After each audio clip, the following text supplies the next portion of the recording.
want to know. It's an unbelievable if I make mitzvah. a meal for my children, is that a That's mitzvah? a mitzvah. Like the mundane stuff like that? Yeah. That counts as a mitzvah? The thing is that Ahavat Israel, that's a mitzvah. One of the greatest mitzvot. Now, if you're cooking the meal and you feel like a slave in the kitchen, and in your mind you're like, I'm serving these kids, and I'm on the hot stove, and there's no fair, they're doing this, and my husband, and constantly the emotion that's going on in your body and the thought is negative, there's no mitzvah in it.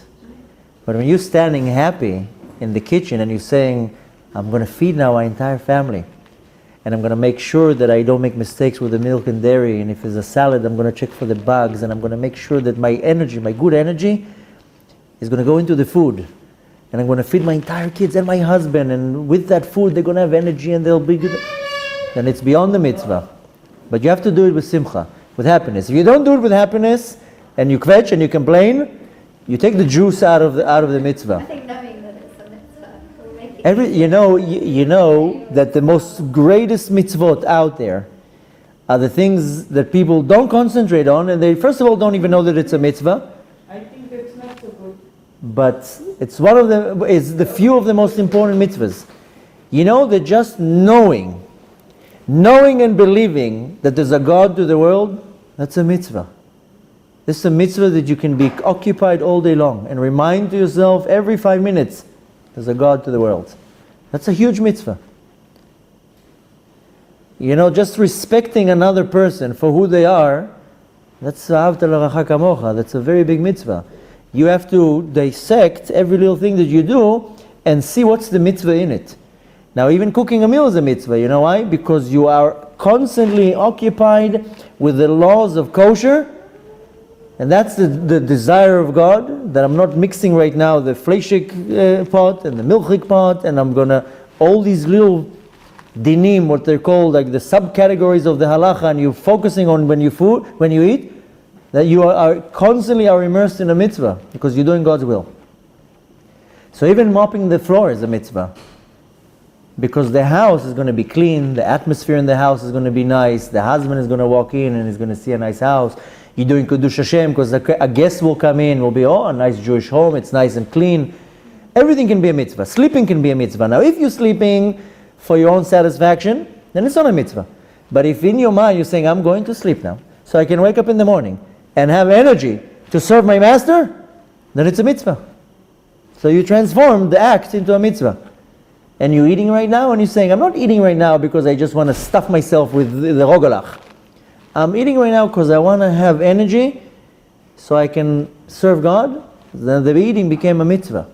That's why I told her before that this barrier between the good and bad, this tov and ra, this is the secret of the tree of knowledge. But you can now take a certain act, just push it a little bit to one side, it's holy and it's a mitzvah.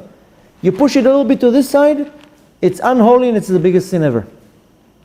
So the line that you go on is very fine.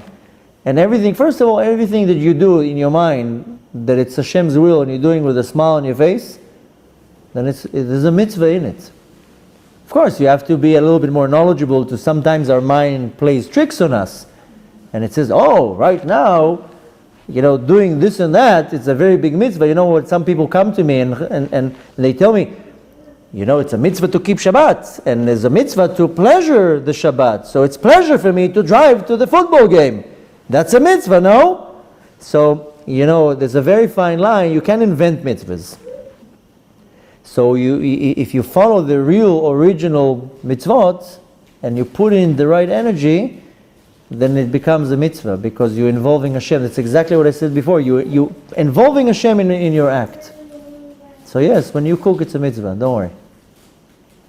Just have in your mind that you're feeding your little souls, and with that food, the energy that you put in the food, they eat it. People don't relate to that, or they don't believe in that. Listen to a Torah class while you cook, or think of good things, or put some music that you like that's enlivens you and boosts your energy, and do it with a lot of good energy. The good energy goes into the food. On Shabbat, it's 1,000 times more. It's not good to cook 5 minutes before Shabbat when you're all uptight. The energy goes into the food, and on Shabbat it's even holy. It's good to cook before that. So I'm giving one example of cooking. It can be anything. Any little thing that you do.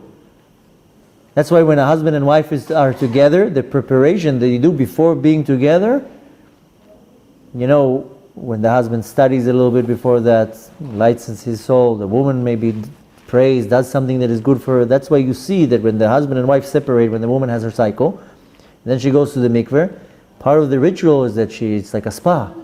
She relaxes and cleaning and all that. Why? It's like preparing her physically, emotionally, spiritually, that when they come and they unite, they come with clean energy. So it's very good that the husband prepares himself the right way. It's a very holy unity. This is not just a physical act. So the preparation and the energy and the thought that's going into everything that you do can make it an amazing thing, and you can derive a mitzvah out of it, and the complete opposite. All day long you can grab mitzvot.